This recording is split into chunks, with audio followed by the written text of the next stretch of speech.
What do I need to know right now, Blaise? To me, it's a cacophony of news this morning. What do I need to focus on?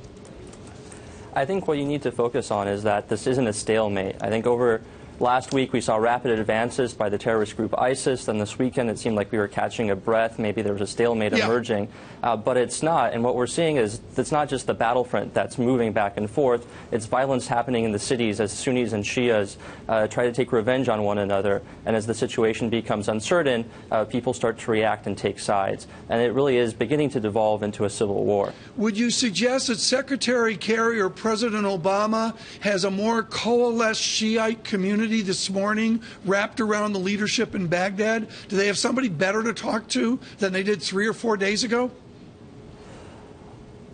I don't think so. We're still dealing with Prime Minister Maliki and all his shortcomings that we've dealt with so far. You definitely have a more consolidated Shiite community. You have the political factions within that group in Iraq have largely coalesced around Maliki, but that doesn't make him any better a partner right now. And in fact, I think what the United States needs to do is reach out not just to the central government in Baghdad, which is largely Shiite, but to the Sunnis as well. The narrative has to be that this is not a sectarian war, that this is an extremist group, an isolated extremist group that is pursuing radical goals that don't stand for what most of Iraq or the Middle East wants.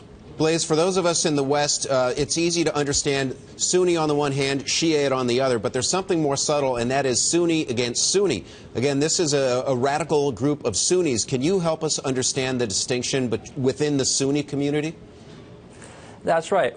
Well, what you've seen going in Syria and now spilling into Iraq has really been a proxy battle, not just between the Sunni and the Shia bloc led by Iran on the one hand, but also for dominance within the Sunni bloc. You have major Sunni powers, Saudi Arabia on the one hand, Turkey on the other. You have Qatar that's trying to come up as a regional player, and they've all been jockeying for position, and they've been supporting various groups in Syria and around the region, and each has sort of their own group that they prefer, and they've been sending money and arms to. Right. And so you've really seen battles within those groups as well as against Shia forces.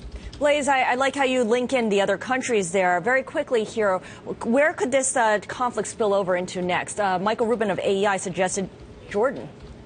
I think Jordan is a big concern right now. Obviously, Iraq shares a border with Jordan as well. Jordan is overburdened with Syrian refugees. If more Iraqis flee there, or if the terrorists use their gains in Iraq to try to get into Jordan, that would be a very major problem for Jordan. And then Israel, which is shares a big border with Jordan as well.